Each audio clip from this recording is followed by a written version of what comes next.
স্বাগতম electric and প্লাম্বারের পক্ষ থেকে। আমি রয়েছি নাসিম মাহমুদ। আজকে দেখাবো আপনারা কিভাবে অতি সহজে একটি 1000 লিটার ট্যাঙ্কি সেট করবেন।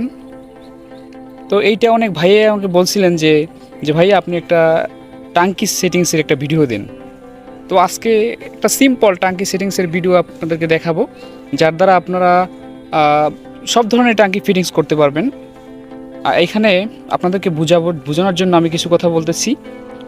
এইখানে হচ্ছে দেখেন, এইটা হচ্ছে আমাদের ইনপুট লাইন। এইখান থেকে পানি মোটর থেকে আসবে, আসার পরে একেবারে এইখান থেকে ট্যাঙ্কিতে ইনপুট হবে। আর এইটা হচ্ছে কিন্তু একটা আউটপুট লাইন।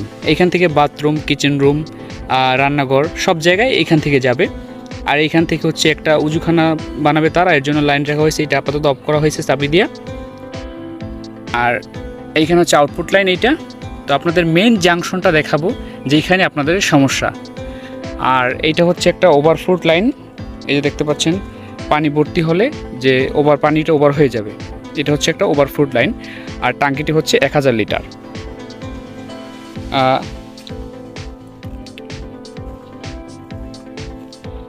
আর এটা হচ্ছে একটা গ্যাস পাইপ। এই গ্যাস পাইপ কিন্তু না দিলে পানির ফোর্স ঠিকভাবে আসবে না। আর আপনাদের যে মেইন যে প্রশ্নগুলো, সেটা হচ্ছে আপনারা কিভাবে ট্যাঙ্কিটি সেট করবেন এবং এখানে কি কি মালামাল প্রয়োজন হয় আপনাদেরকে বিস্তারিত বলবো। দেখেন, আমি প্রথমে এখানে একটা ফিটিংস ব্যবহার করছি।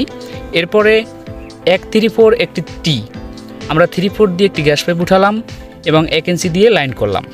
এরপরে একটি গার্নিবিল, এরপরে আমাদের একটা গ্রেড বাল্ব।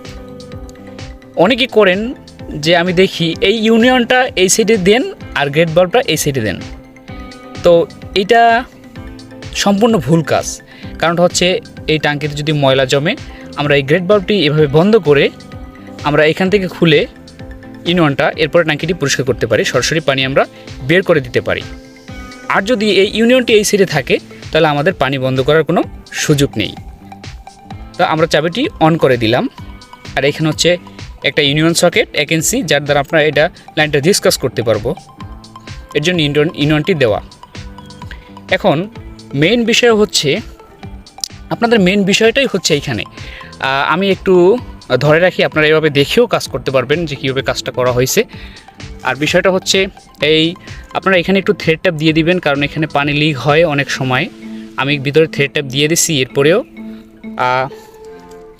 আর এখানে আমি দেখতে পাচ্ছেন ইট দিয়ে কিন্তু সবটা একটু হাইটটা একটু উঁচু করে নিয়েছি। কারণটা হচ্ছে গ্রামের ভিতর তো দেখতে পাচ্ছেন চারদিক হচ্ছে গাছপালা।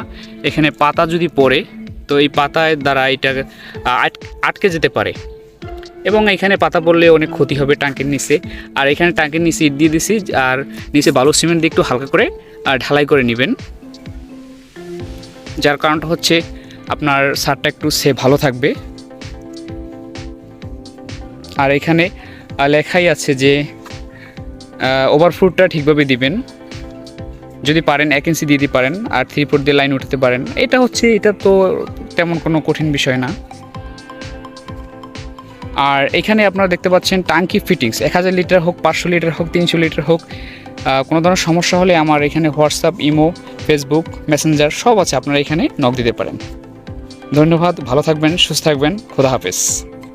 আর কোনো বিষয়ে যদি জানতে চান ইলেকট্রিক অ্যান্ড প্লাম্বার, এখানে সরাসরি এসে কমেন্টস বক্সে কমেন্টস করতে পারেন। আপনাদেরকে সেই ধরনের ভিডিও উপহার দেওয়ার চেষ্টা করব।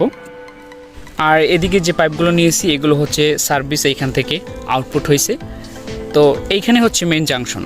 এরপরে আপনারা যেভাবেই হোক নিতে পারবেন লাইন, কোনো সমস্যা নেই। আর ইনপুট লাইনটা খুব ইজি ব্যাপার, ডাইরেক্টলি এনে সংযোগ দিয়ে দিবেন।